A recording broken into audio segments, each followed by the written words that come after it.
Good morning and welcome to the Optimism and the Art of Aging, There is Good News webinar. My name is Brandy Brooks, and aside from being the moderator this morning, I am a contract manager for the Massachusetts Department of Public Health Suicide Prevention Program, the sponsors of today's webinar. Before I introduce our presenter, I would like to go over a few housekeeping issues. First, to join the video portion of the webinar, go to www.readytalk.com and click the green Join Meeting button in the upper right-hand corner of the screen. On the next screen, enter the access code 624-5494. Second, to join the audio portion of the webinar, please dial 303-248-0285 and enter the passcode 624-5494. Third, should anyone experience any technical difficulties with either the audio or video for this webinar, please dial 1-800-843-9166. Again, that's 1-800-843-9166, and a Ready Talk representative will be more than happy to help. Lastly, all telephone lines are muted except mine and Robin's, so please use the chat function located in the left corner to type in any questions you may have. Given the number of participants on today's call, Robin will do her very best to answer as many questions as possible as we go along and at the end of the webinar during the Q&A period. Now that I've gotten that out of the way, let me introduce our presenter this morning. Robin has an MSW and LCSW and is currently the Community Education and Training Specialist for the Services for Older Adults program at Jewish Family and Children's Services.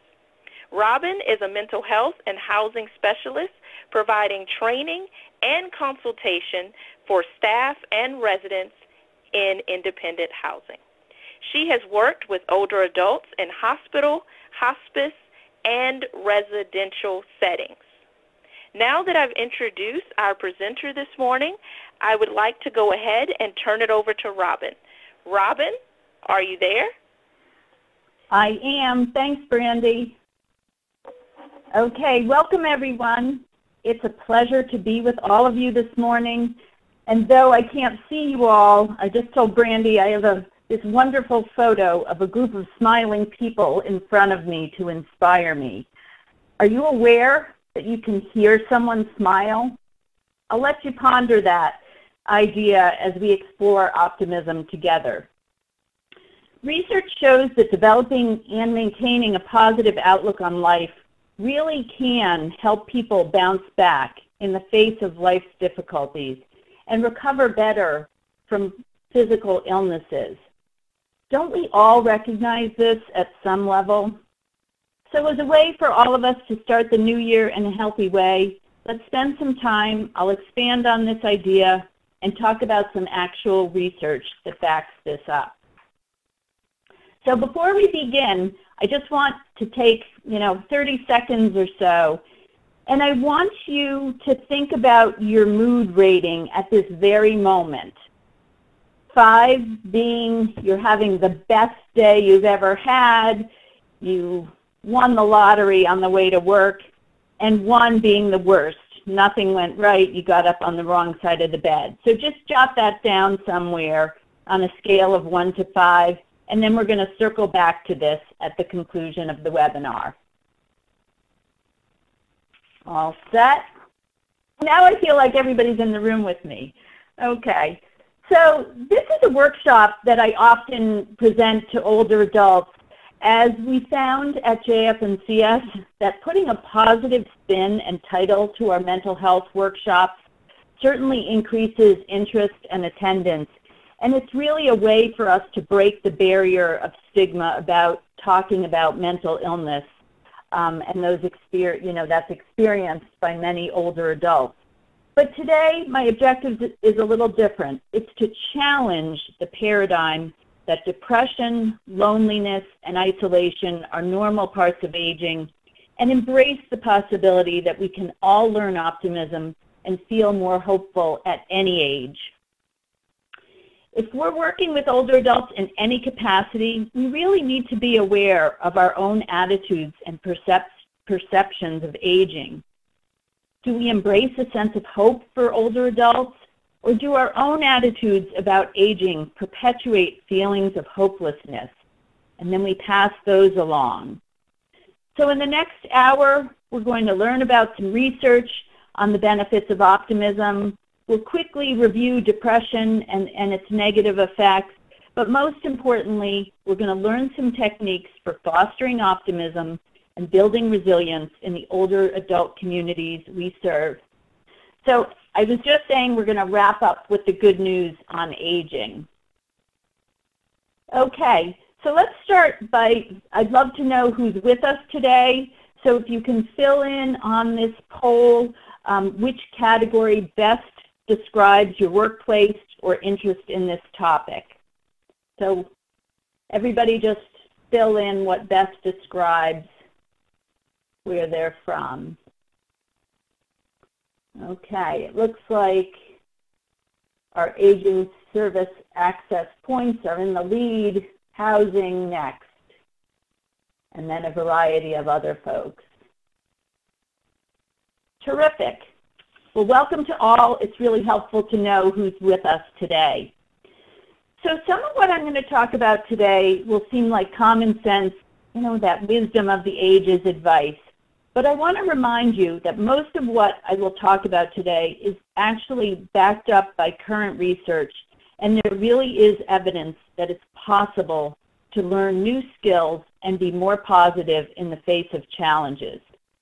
Meaning living as well as we can despite our difficulties that we know may not just go away.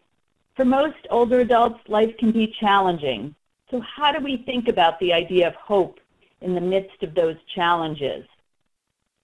A National Institute of Health study in 2016 redefined health as a combination of physical, psychological, and social factors.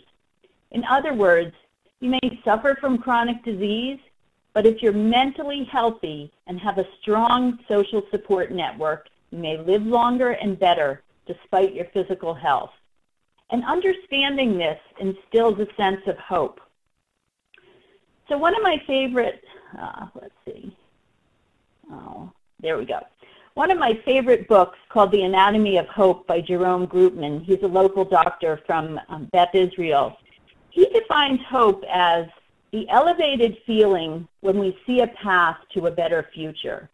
And he describes true hope as acknowledging the obstacles and pitfalls along the way, leaving no room for delusion. True hope is rooted in reality versus false hope, which is not. And when access to this feeling is lost and we see no path to a better future, this is what puts us at risk for depression and suicide. So the question is, how can we as staff embrace and pass along the sense of hope to the people we work with if we embrace ageism and fear getting older? We really need to believe that hope is possible for the people we serve and foster this hope by encouraging optimism and building resilience.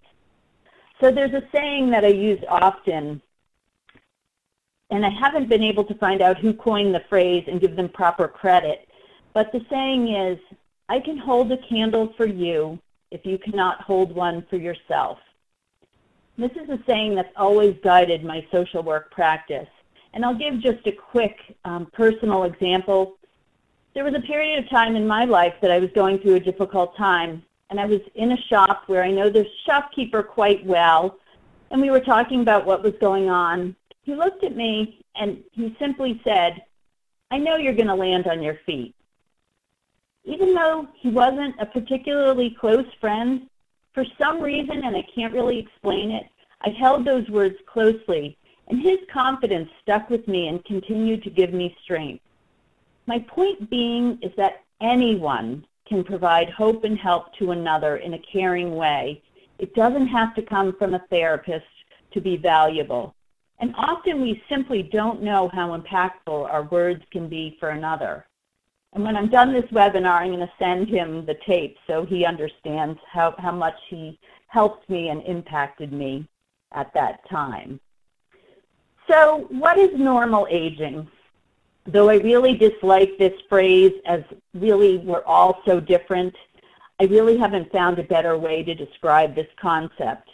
But yes, it's normal to slow down as we age in many ways, but many people report that this slowing down the pace of life brings time that they never had before.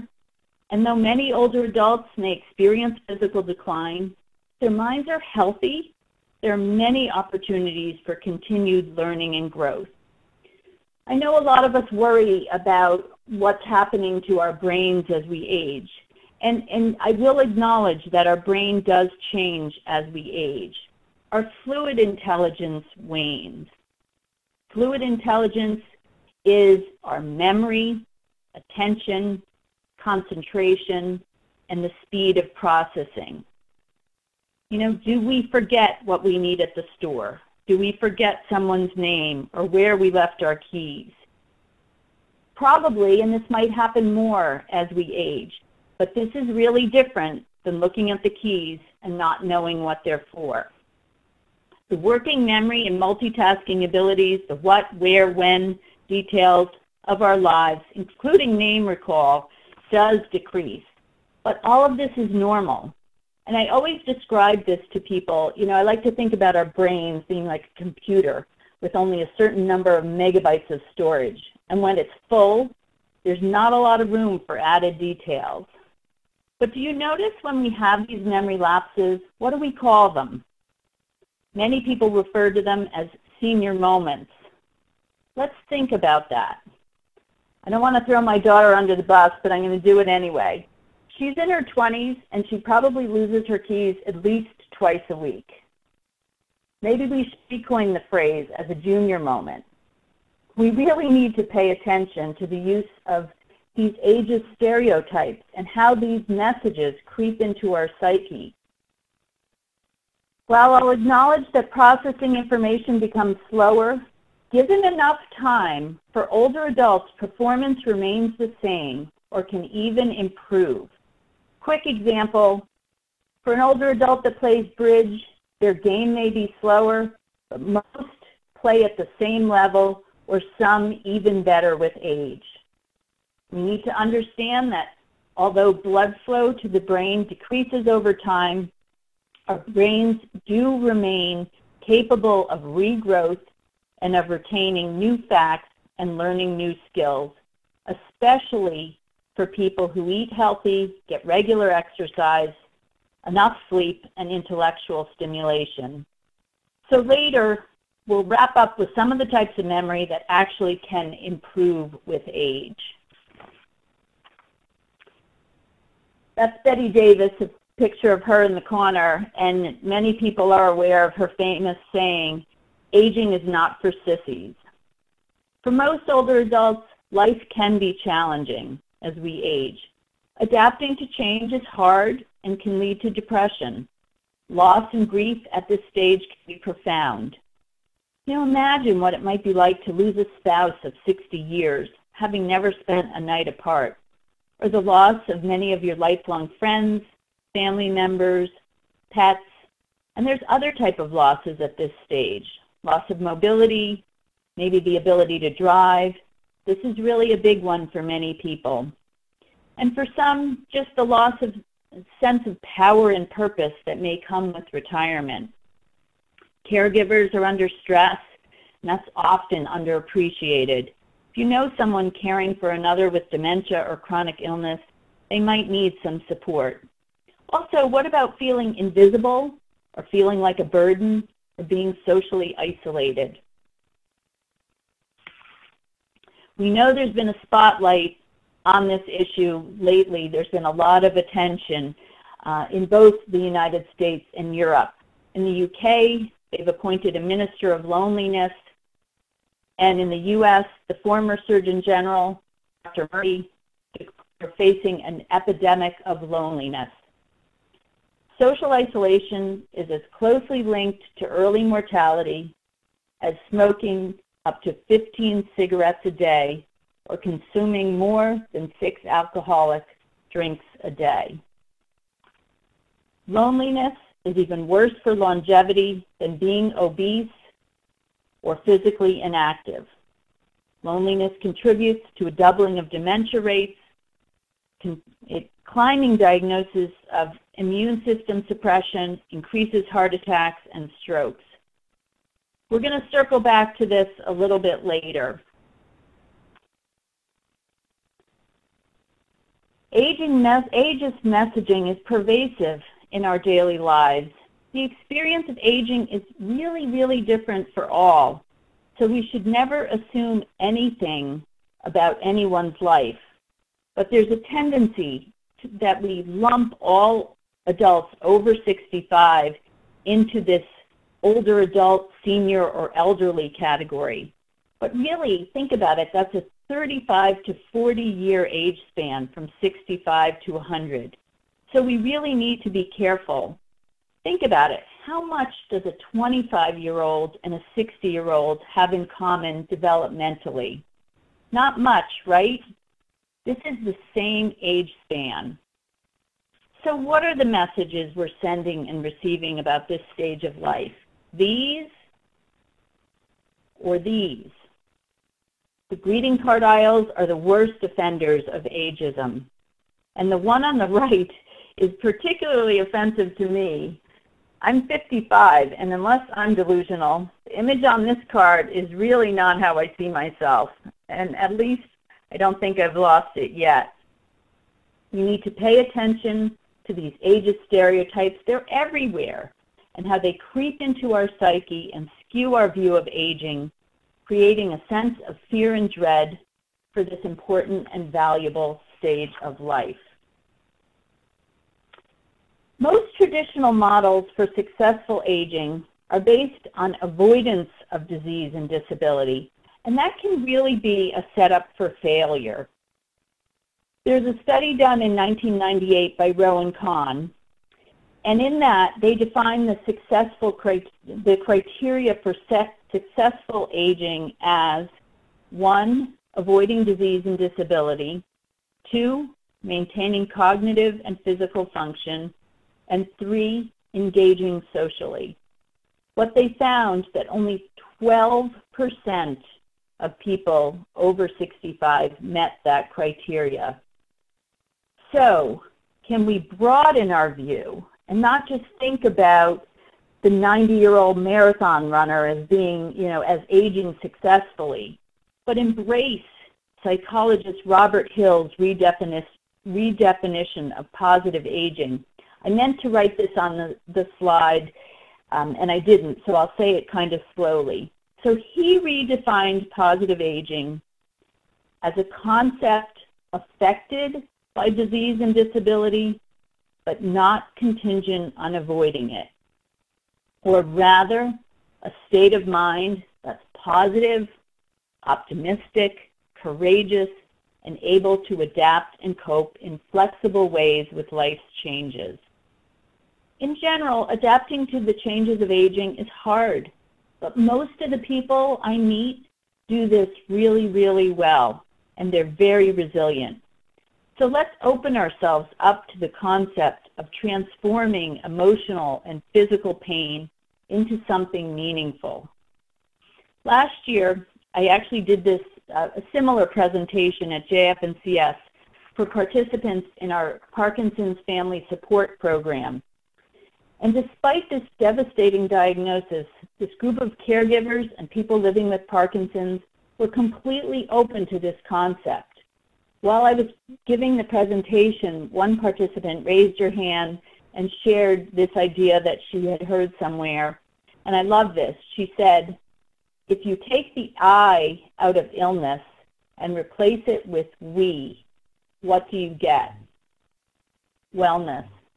I loved that. And I loved her sense of resilience, that she was able to think about it in that way.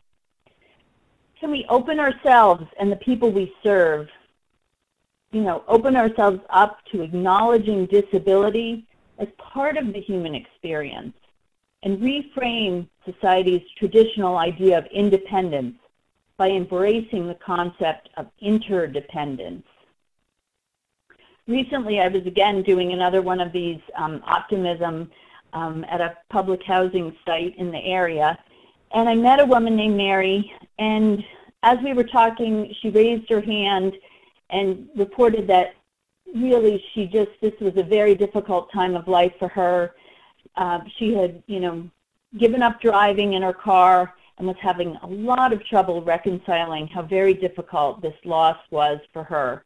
She felt she lost her independence. She reported no reliable public transportation. She couldn't get around, and she felt she was a terrible burden to her family. They had to take her to do shopping and errands. She was really suffering. Is there a way we can reframe Mary's outlook on this situation? I'm going to talk more about this in a few minutes, and I'll finish up the story of Mary. So what are the factors that lead to long life? I'm going to quote Jean Calment from France. She's the longest living person on record. She lived to be 122. And she said, "Always keep your smile. That's how I explain my long life." Though she also claimed to live so long due to a heavy reliance on chocolate, olive oil, cigarettes, and cheap red wine. But let's pretend we didn't hear that. A study was done at Yale University by Becca Levy, and she studied 600 people. And what that showed was that those who believed that aging brings gifts as well as challenges lived 7.5 years longer than those with negative perceptions of age. This had a greater impact on longevity, as you can see from the slide, than low cholesterol, blood pressure, healthy weight, and exercising.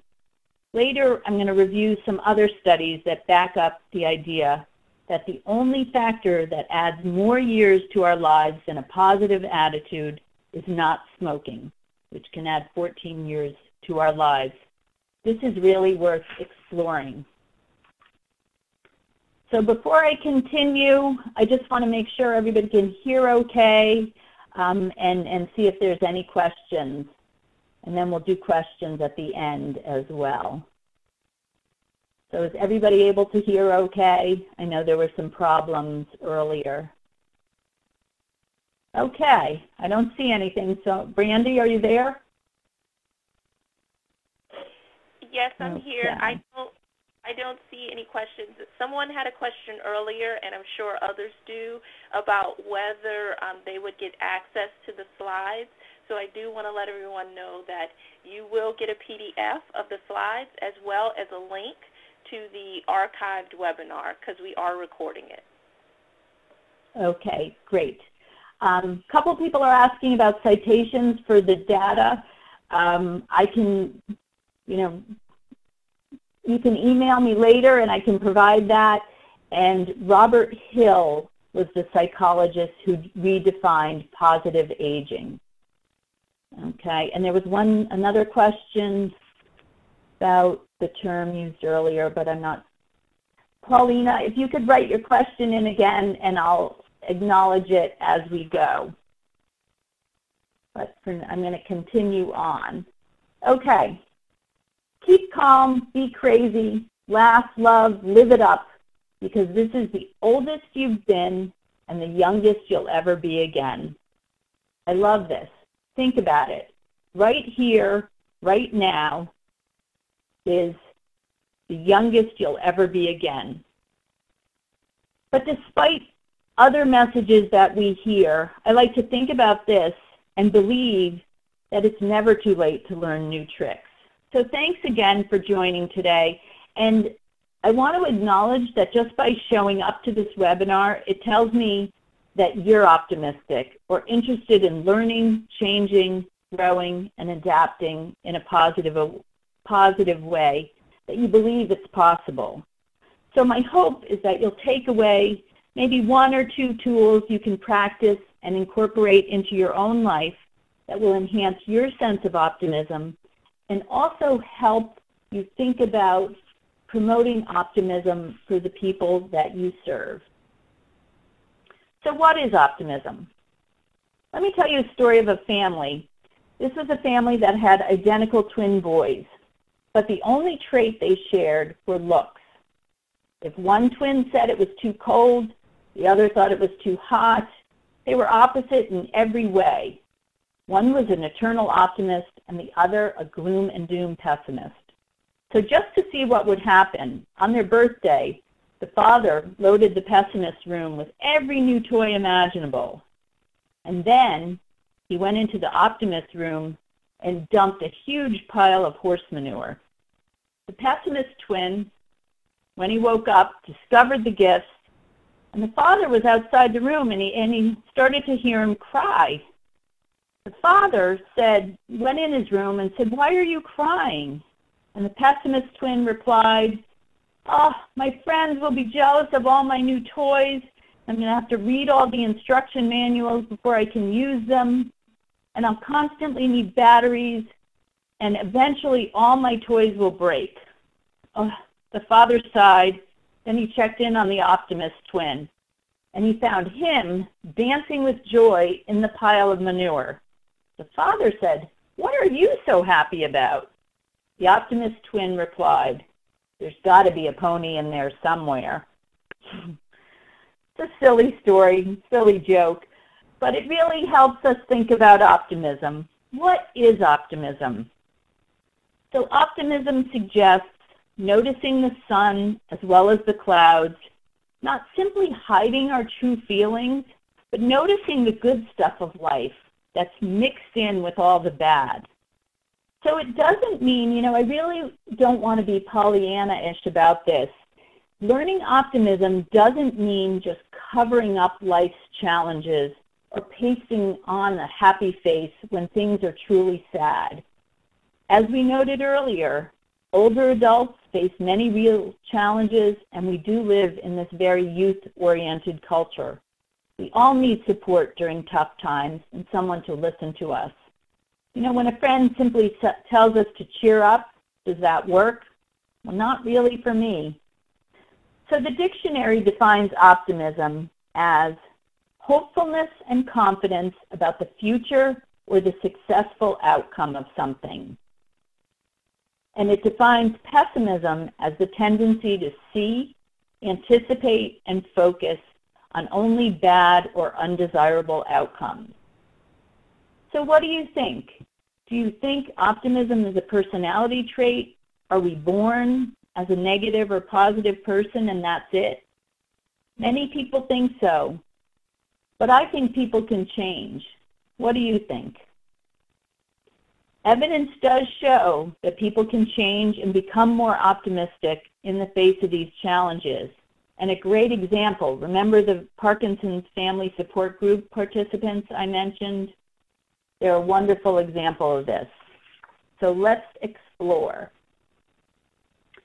In 1998, as part of the positive psychology movement, psychologist Martin Seligman studied what keeps people mentally healthy, and he wrote a book titled Learned Optimism. Again, that's Martin Seligman. In the book, he explains learned helplessness as a theory that promotes depression and believes that your outlook on life is partly a habit and that these habits have consequences. He also believes that humans can learn optimism. He believes this is optimism and pessimism are how you explain good and bad events to yourself. So an optimist will believe that bad things are a challenge to overcome, that defeat is temporary, while pessimists believe that bad events are a sign of something personal and long-lasting, and they may give up more easily. Things never work out for me. This describes the explanatory style of a pessimist, someone who assumes that the reason they missed out is personal, I wasn't good enough, and or permanent, I'll never get ahead, and or pervasive, this ruins everything, what's the point of living? With this type of explanatory style, a person is really at risk of giving up on themselves and less likely to try again and more vulnerable to depression. So in 1988, a Harvard study looked at 99 Harvard graduates from the classes of 1942 to 44. And they all filled in questionnaires that determined their explanatory style at the age of 25. When the doctors examined their physical health over the next 35 years, they found that those who were pessimistic when they left university were more likely to experience poor health between the ages of 45 and 60, taking into account their physical and mental health at 25.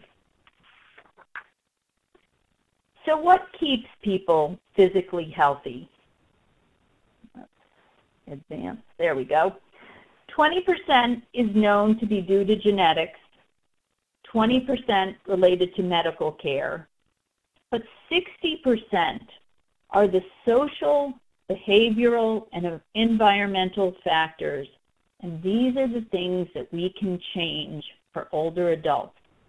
This tells us that we can learn to live well despite health issues. Research shows that positive psychology, or the practice of optimism, lowers risk of depression, contributes to better health and long life. Remember those 7.5 years? There's another study. This was the Women's Health Initiative. This was a major 15-year study that looked at quality of life in postmenopausal women. These women all had heart disease, cancer, or osteoporosis. And it showed that optimistic women with these 3 health issues, all things being equal, lived an average of 8 years longer. So the only difference was their optimistic outlook on life. And there's more research in Canada, the University of Pittsburgh, that showed that optimists have reduced incidence of heart attacks, coronary disease, and death, while pessimists have increased frequency of depression and poor health. This mind-body connection is becoming proven over and over again. The effects of stress hormones, the cortisol, that can be released in the body when we're anxious, can be toxic to the body and decrease immune functioning and clotting functions. So let's take a break and watch this fun video which really highlights the brain-body connection. Brandy?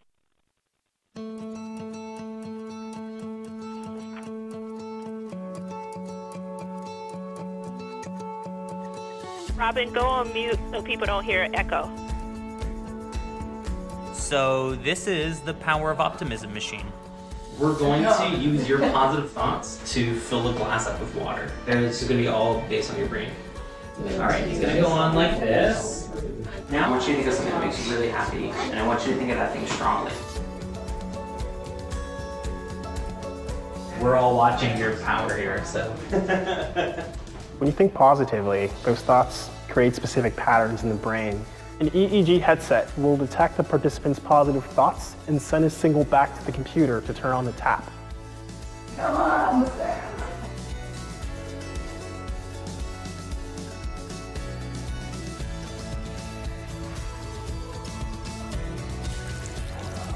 Me? Yeah. Oh, here it goes. Good cheer, that's awesome.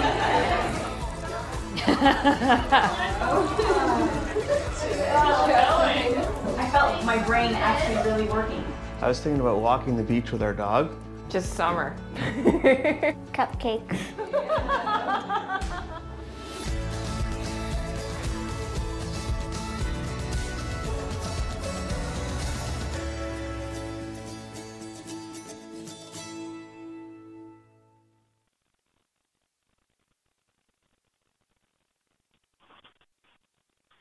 Okay, so fun video. This is proof of the benefits of having a glass half full. So how can we There we go. How can we learn and practice optimism even in the face of challenges?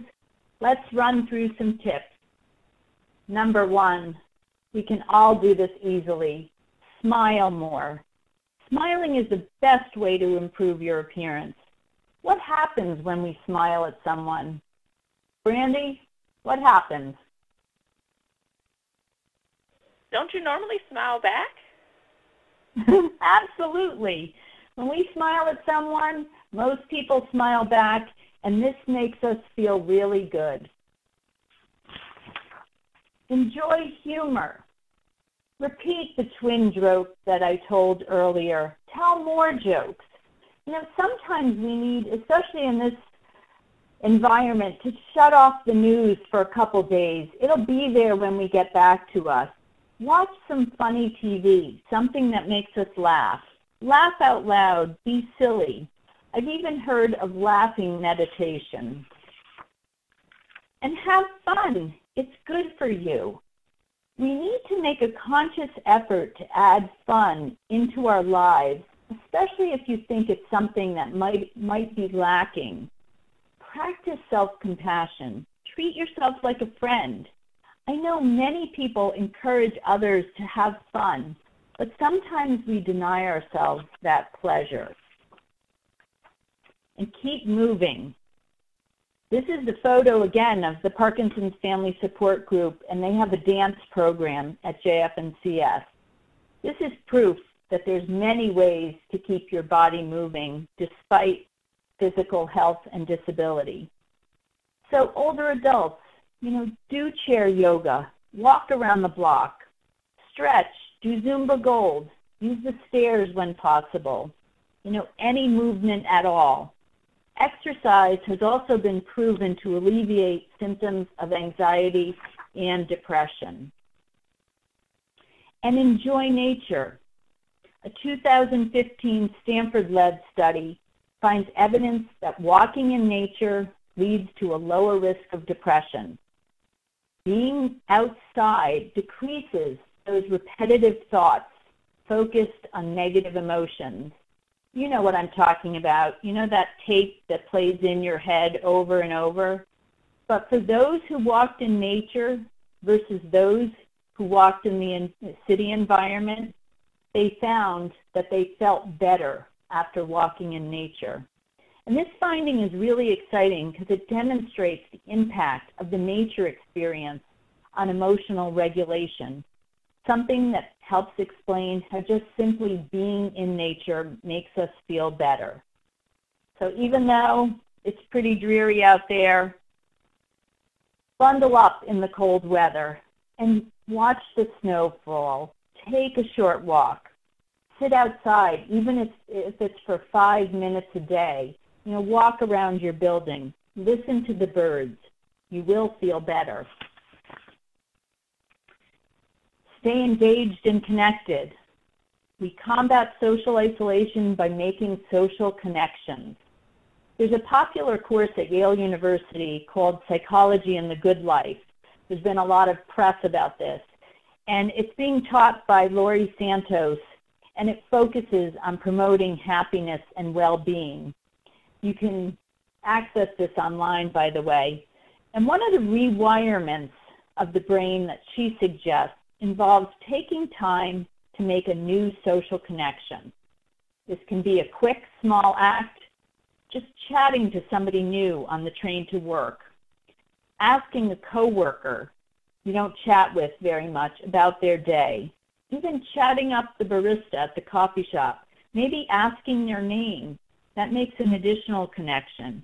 The key is that you take the time and effort to make a real social connection, one in which you genuinely connect with another person. Research shows that engaging socially with others can increase our positive mood more than we expect, and as we said, have positive effects on overall health and reduce social isolation. So encourage older adults to join in, take a class, learn to Skype or FaceTime with the grandkids. I'm going to go back to the slide. I just want to give you two of my favorite examples of social connection and older adults. One is a walking group. I live in Cambridge, and I often run in the morning around Fresh Pond. It's a 2.5-mile loop. And there's a group of women that I see, and they're there every single day at about 7 a.m.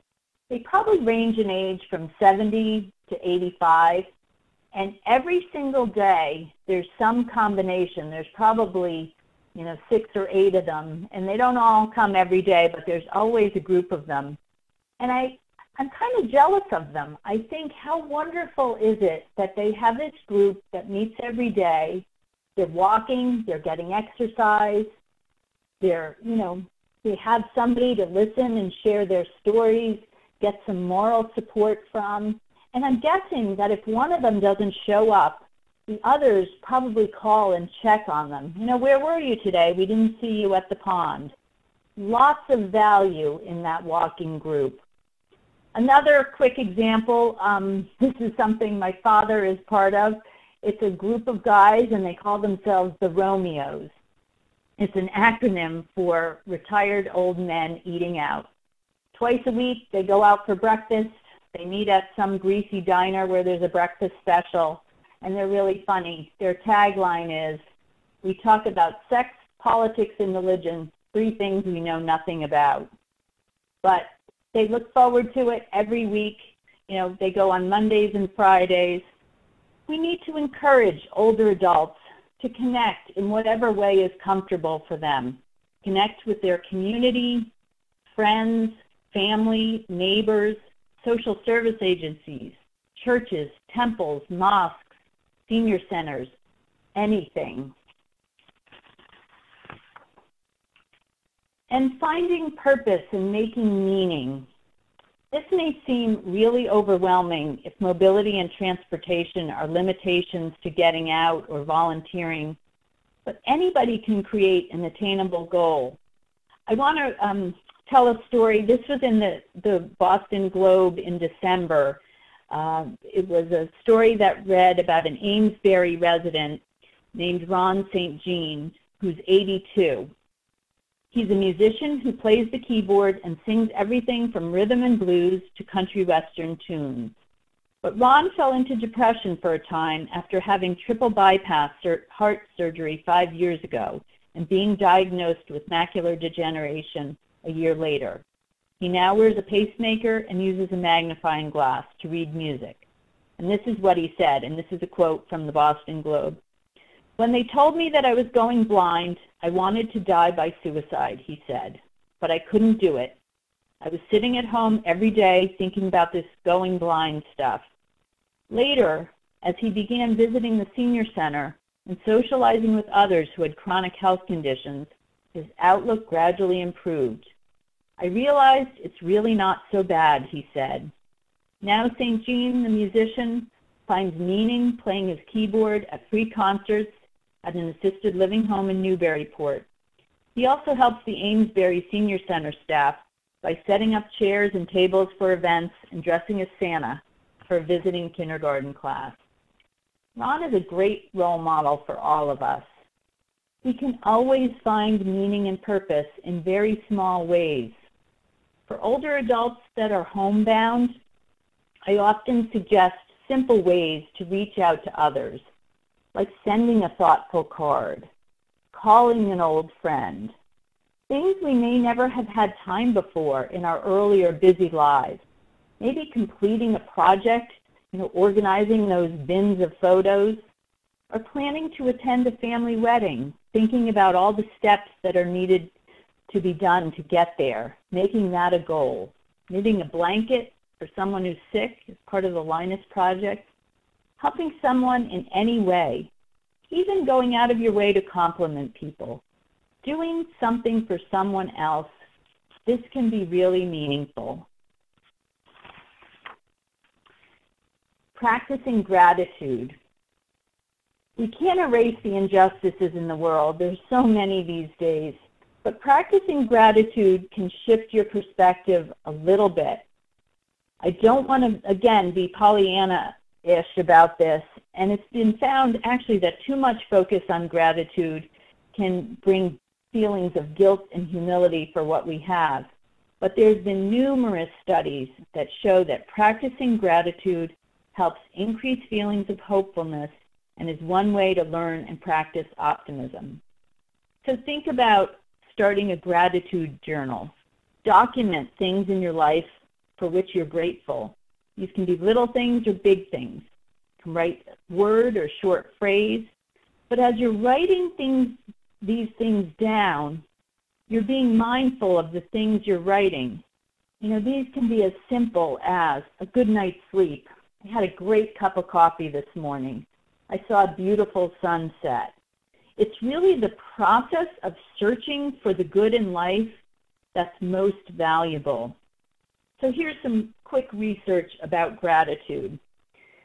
Two psychologists, one from UC Davis and one from the University of Miami, asked participants to write a few sentences each week focusing on particular topics. One group wrote about things they were grateful for that had occurred during the week, but the second group was asked to write about daily irritations or things that had displeased them. And the third group were asked to write about events that had affected them with no emphasis on the positive or negative. What they found was that after 10 weeks, those who wrote about gratitude felt more optimistic and felt better about their lives. Surprisingly, they also exercised more during that 10-week period and had fewer visits to physicians than those who focused on sources of aggravation. Increasing your gratitude is another one of those rewirements used by the Yale class to appreciate the good things in life and the gifts that life and others have given to you. And take time for savoring, or stepping outside of an experience to review and mindfully appreciate it. Pick a date in the next 2 weeks and set aside maybe 2 or 3 hours to experience something you really enjoy. And as you're doing this, you know, it might be a great meal, a walk in nature, a funny movie. And as you're doing this, practice savoring techniques.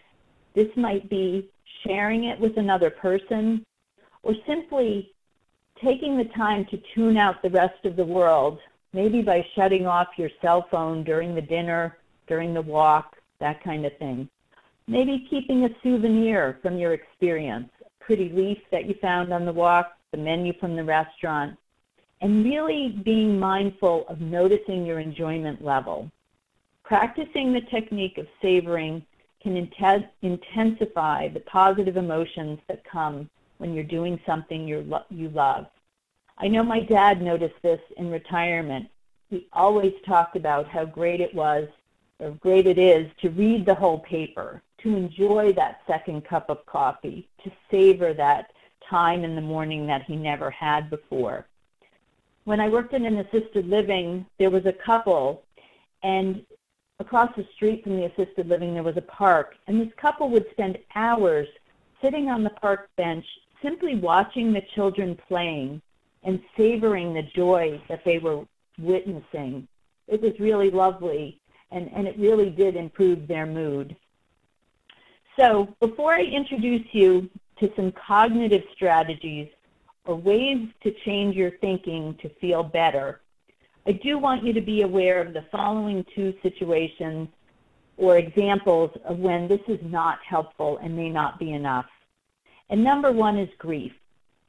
Grief is caused by significant losses, and it can include death, but also extends for many people to the loss of a home, loss of health, mobility, the ability to work, or even independence as we once knew it. When we grieve, we're like a jigsaw puzzle. We see the pieces of our life scattered, and it really takes time to create a new picture. Common symptoms of grief include feeling disoriented, fatigued, and having appetite and sleep changes. Grief can't be rushed. Everyone has a different timeline, and support and acceptance of true emotions matter greatly during this time. The best way to help someone that's grieving is to just simply listen. Or if it's personal, again, use self-compassion. Allow yourself to grieve without a timeline. And really be cautious. Trying to cheer someone up sometimes can make them feel that they're doing it wrong. Might just be more helpful to validate their pain and show some empathy. There's a saying, every story has 100 tellings, and that can take a lot of time. So clinical depression, is depression a normal part of the aging process? I hope you're thinking no, because it certainly shouldn't be expected or accepted. But for too many older adults, it is a reality. According to the 2018 Massachusetts Healthy Aging Data Report, 31.5% of older adults living in Massachusetts suffer from some form of clinical depression. This slide highlights how depression presents differently in older age. And as you can see, the signs in red highlight the differences in presentation that may be unique to older adults. So make note of these. But the good news is that for older adults, we should really encourage they seek treatment. It works. Again, the Massachusetts Healthy Aging Data Report identified that 70 to 80% of older adults who seek treatment get better. It's a myth that older adults don't respond to mental health treatment. They do. And usually it's a combination of medication, talk therapy, and sometimes simply re-engagement with community and resources. And don't forget that 70% of older adults do not suffer from depression.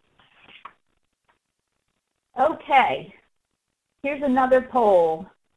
I want you to take a stab at guessing what age are happiness levels reported to be highest. Take your pick, and then we'll talk about this later. Okay. I'm seeing a high record for 45 and higher for 75. I'll give it just a couple more seconds.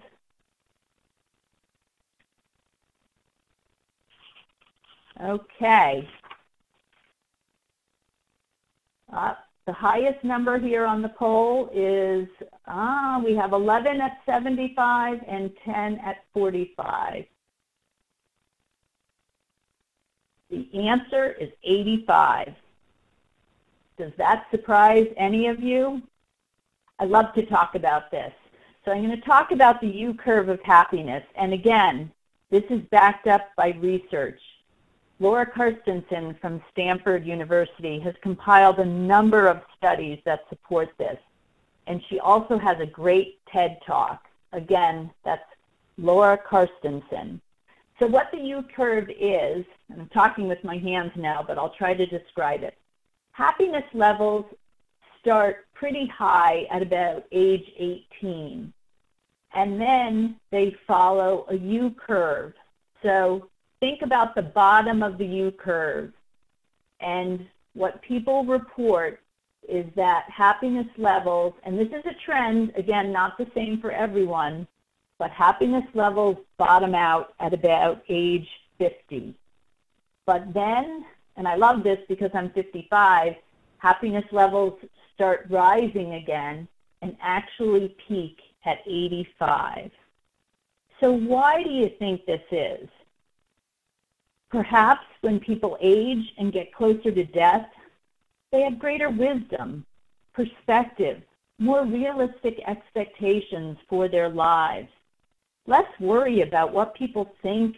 They live in the moment. They focus on things that matter now. Fewer shoulds, ought tos, and maybe a little less stress in their lives.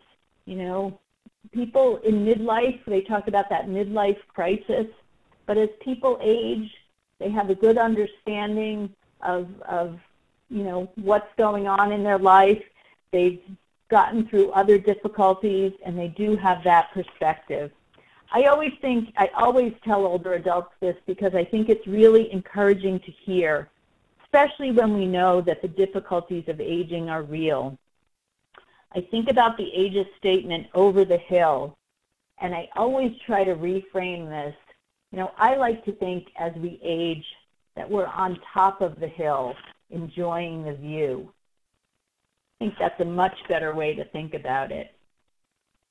So now, let's review some easy strategies to change our thinking to reduce depression and promote optimism for ourselves. In other words, training our thoughts to be more positive and sustaining. This can be learned and practiced in how we deal with loss and challenges. It's been proven to be effective, and this is really the underpinnings of cognitive behavioral therapy. So number one is to challenge your own negative thinking, becoming aware that you have a choice about what you think. Notice your negative thinking and decide not to go there. Change the way you think, and it will change the way you feel. I'll give a really quick example of this. Say wherever you are sitting right now, all of a sudden the room starts to shake. Your thought patterns can go one of two ways. You might think, oh my gosh, this is an earthquake. If you're thinking that, what's going to happen to your body? You might start to panic. You might start breathing, short of breath. Your heart rate goes up, and, you're really suffering at this point. But someone else might feel that shaking and simply think, oh my, there must be a truck or a train going by. In that case, the body doesn't respond in the same way. There's no panic, no shortness of breath. So it's the same situation, just two different ways of looking at it. I'll give you another quick example. For an older person, if they have an adult child that's too busy to visit as much as they'd like, can you shift the story from, my son or daughter doesn't care about me, to, wow, I'm so proud of this successful, busy person I raised that's working so hard at their job, trying to balance the demands of family. Each version of that same situation can bring different feelings. So by simply being aware, trying to notice when you're focusing only on the negative, and making a conscious effort not to feed those thoughts and feelings, this can really be helpful. Just going to tell a quick Cherokee story that illustrates, again, this important point. A grandfather tells his grandson, "My boy, the battle is between the two wolves inside all of us. It's a terrible fight. One is evil. He is anger, envy, sorrow, regret, and greed. The other is good. He's joy, peace, love, hope, and serenity. The same fight is going on inside you and inside of every other person too." Grandson thought, and then asked his grandfather, "Which wolf will win?" He replied simply, "The one you feed." So don't blame yourself. Give yourself credit. Make a conscious effort to acknowledge your successes, positive traits, and good intentions. Again, keep a journal. What story do we tell ourselves? That we're not good enough?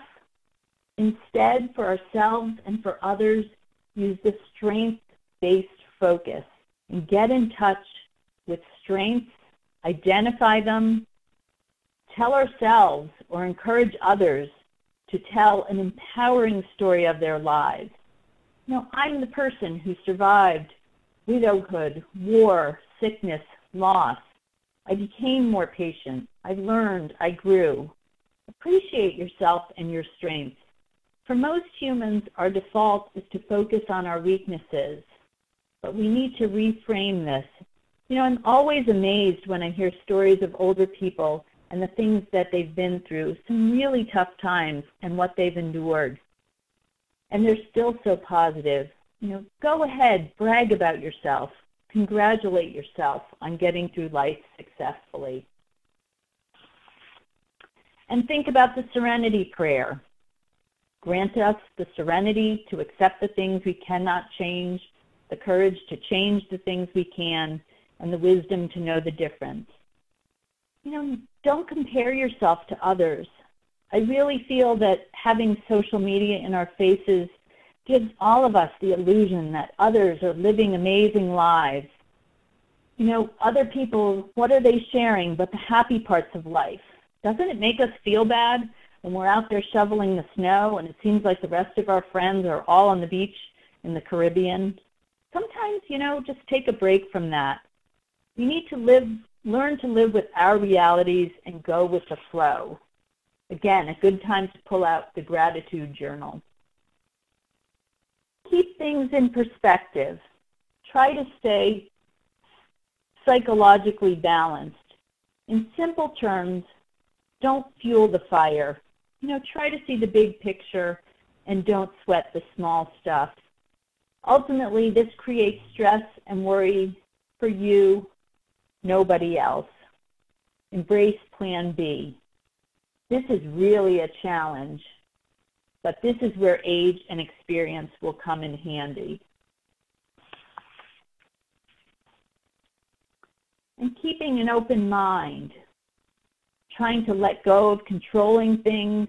Rigidity makes it harder to adapt, and we can't control many aspects of life, especially as we age. I just want to stop for a quick moment. I know there was a question earlier about fluid intelligence, and we are going to go back to that. But does anybody else have any quick questions right now? And we will have some time when we wrap up.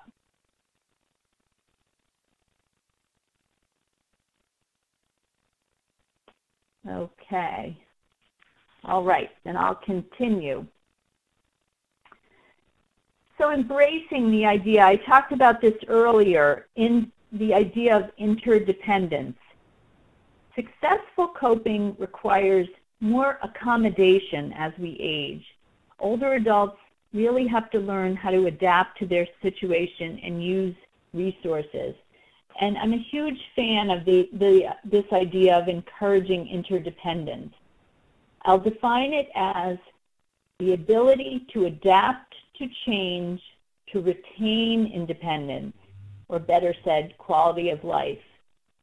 For many people, the traditional idea of independence leads to social isolation. But by embracing interdependence and admitting that we need one another, this can really liberate us to seek a more balanced, interactive life and open us up to living situations that allow privacy and space without isolating us in our homes and neighborhoods that might not be prepared to meet our changing needs. We really need to be careful not to idealize self-sufficiency. This really does shame people. What's wrong with using a walker? Almost all of us will need help and assistance in later life. It's just a fact. But why do we resist? Is it the stigma of aging that's crept into our psyches? Let's circle back to Mary. I introduced her at the beginning of the webinar. She was upset, remember, by the loss of her ability to drive. And for her, she really viewed this as a complete loss of her independence. So she was in my Optimism workshop, but to me that was actually a clue that she might have, there was some room for growth there. Just by attending, as you all are, I think it told me she felt it was possible to change her outlook. And at first she really dug in her heels about the despair of her situation. But then, as we started talking, she started telling the group that once a week her two nieces would pick her up and bring her to do her grocery shopping. And then she said, and then we stopped for dinner afterwards.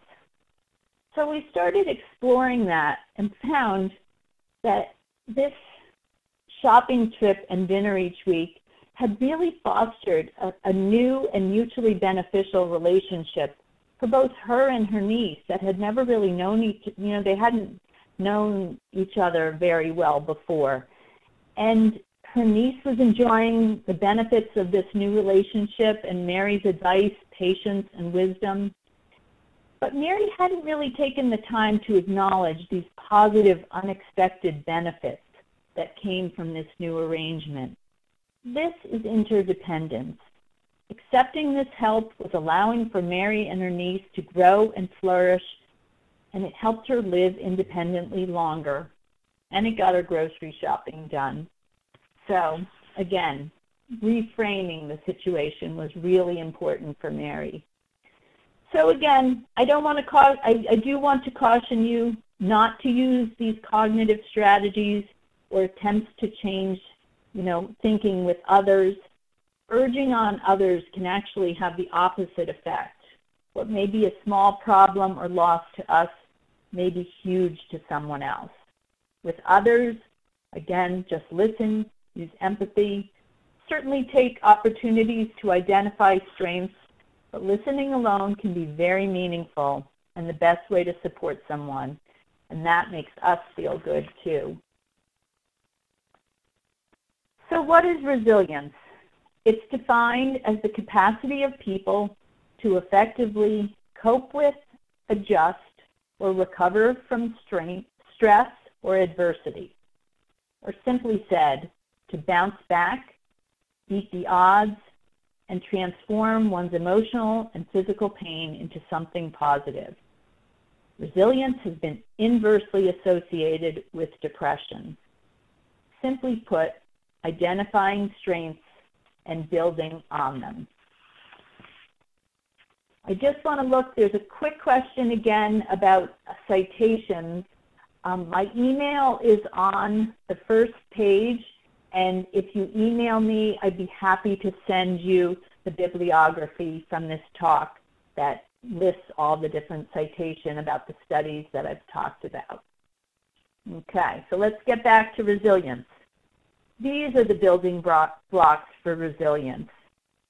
Exercise, massage, brain stimulation, socialization, education on mental health issues, watching an Optimism webinar. Where does this all fit in? These are the activities we engage in or we may be planning for the older adults we work with that help build resilience, encourage connection, and foster our new definition of successful aging. And there's lots of good news about aging. I love this cartoon. When I think about this and I think about, being a teenager again, I am much happier to be this age than going back to having acne and all those difficulties. So again, let's shift our focus from some of the challenges faced by aging populations and talk about the good news. Well, a lot of people fear growing old in a nursing home. The reality is that only 4% of older Americans are now living in nursing homes, and the rates are dropping. And while most of us worry about memory loss and living with dementia, most of us will actually think just fine until the end. Multiple studies show that the brain remains capable of regrowth and of learning throughout life. And though I mentioned earlier that fluid intelligence might decline, crystallized intelligence improves with age. Crystallized intelligence includes things like knowledge, judgment, reasoning, and insight. These are things that rely on experience and education. Older adults just know more than they used to. Accumulated knowledge allows people to, be better at navigating the nuances of tricky situations because of learned perspective. Think about it. When you go through something difficult, you learn how to figure it out for the next time. Just recently, I was coming back and I got to from a trip, and I got to the airport without my ID. And I was kind of panicked. But I learned that it's really not that hard to get through TSA without an ID. So now the next time I won't freak out. I'll have a better perspective. So, you know, we figure things out. But in addition, included in crystallized intelligence are things like vocabulary and language. These things improve and increase. Our vocabulary increases as we age. May take a little bit longer. Remember the speed processing that declines? May take longer to do the New York Times crossword, but most older adults will know more of the answers. Older adults have an increase in accumulated knowledge, politics, world affairs, an increase in cultural acumen. This is the sense of being aware and understanding the world around you. They have a wider world view and actually a greater sense of tolerance, not the Archie Bunker stereotype that we often defer to. Again, reinforce the strengths. Remember, as we age, we're on top, enjoying the view. Society idealizes youth, but it's up to us to change that paradigm. Longevity allows for this new stage of wisdom, enlightenment, perspective. Don't forget the U curve. Remember that happiness increases. Children live in the moment because they don't have the cognitive ability to do anything else. Older adults do it because they know time is running out. Living in the moment is what makes people happy. As Dorothy Fisher said, one of the many things no one tells you about aging is that it's a nice change from being young.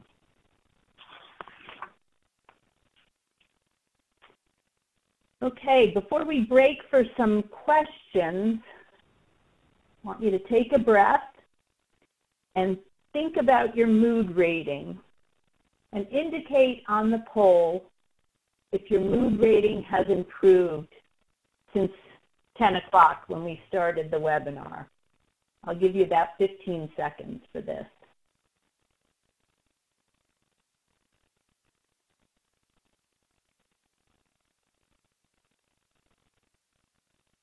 Okay, so far,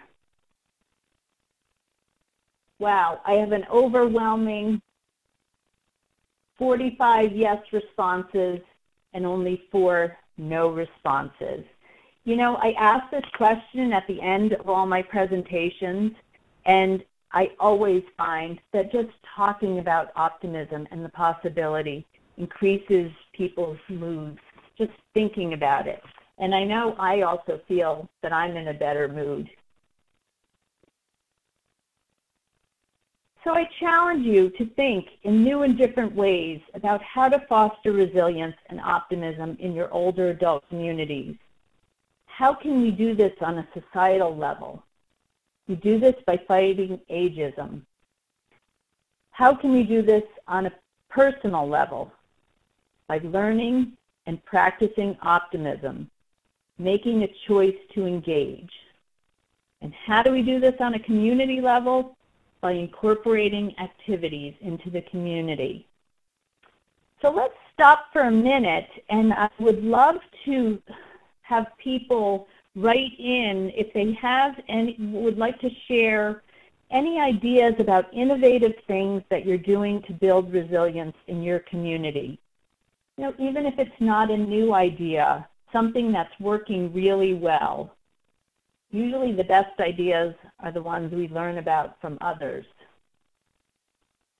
Does anybody want to share?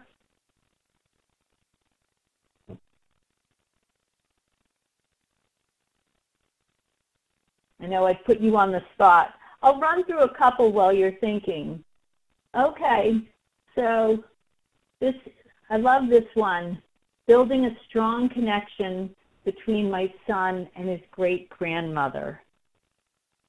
Think about the immeasurable benefits for both of those people. You know, 2 people sharing, taking time to be with each other, learning about each other.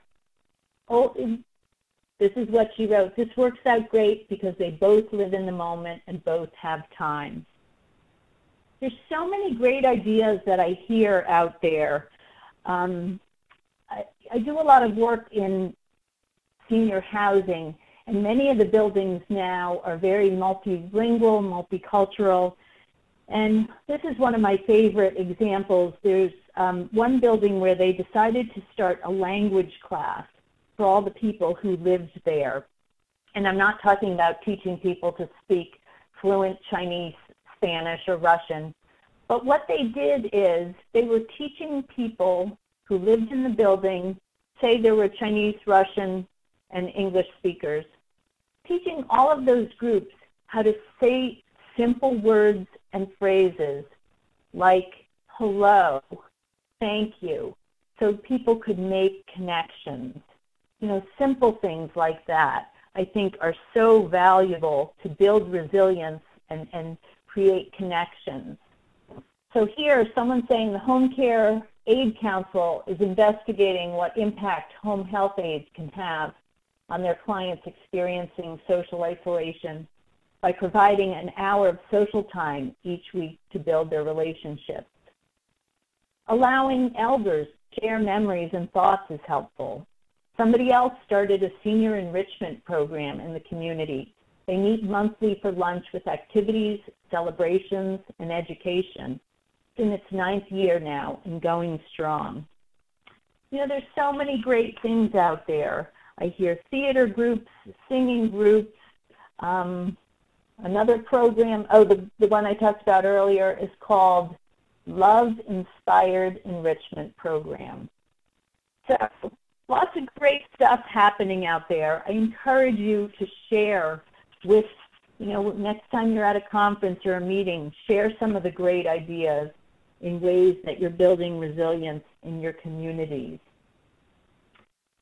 So on this next slide are also some links to mental health resources that might be helpful in your work. So I hope today you've learned something about developing a sense of optimism, and you can start off this new year by incorporating just one idea that I presented today into your life and into your work with older adults. Remember, longevity is a privilege, and we are privileged to be working with this population that has so much to offer. Okay, I think we have just about 5 minutes. If there's any other questions, I'm happy to take them. Brandy, are you still there? I am still here. Okay. And for those of you, you know, if you think of questions later, feel free to email me. I'm available. And I'm happy to share the resources. I know there were a couple people who asked about citations. Okay. Well, thank you all for listening. Happy New Year to all of you. Thanks for coming. Robin, it looks like someone's on. They have a question. I see a question here that asks, how can I share this webinar with others? We will, since we recorded this webinar, we will be archiving it, and I will send out the link when I send out the PDF for the slides as well. Okay. And there was just one other question about additional suggestions for helping clients stay optimistic in the face of grief. You know, I'm going to go back to that holding hope for someone else. You know, that silent encouragement, you know, take the time to grieve, but I have hope for you. You know, right now you may not feel it, but, you know, letting people know that you have confidence that with time, you know, time doesn't heal all wounds, but sometimes work and time, you know, things do get better.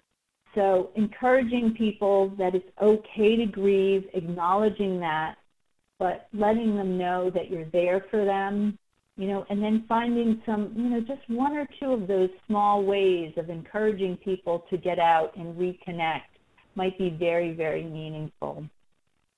So again, I know we're getting close to 11:30. So thank you all so much, and feel free to reach out and email me if there are questions that I missed. It was a little difficult to look at all the questions at the same time, but I'm happy to be in touch with anyone. And thank you, Brandy. Yeah, we had one more question. I do want to respond to it in case anyone else has a question. It said, can we get confirmation of participation in this webinar? You absolutely can. Just email me at Brandy, BRANDY, .Brooks, BROOKS, at state.ma.us. And I'll send you confirmation, certificate of participation, if you need that you participate in the webinar. And so, as Robin said, it is close to 11:30. So I do want to first thank Robin for presenting this morning, and I want to thank all of you on the call for participating in the webinar. Again, everyone that participated will receive a follow-up email containing the slides and a link to the archived webinar. In addition, be on the lookout for emails about upcoming webinars and trainings being sponsored by the Department of Public Health. After you log off, please take a few moments to complete the evaluation. Again, I hope that you've gained more knowledge on how to maintain optimism as you age. Thank you all for participating, and have a wonderful day.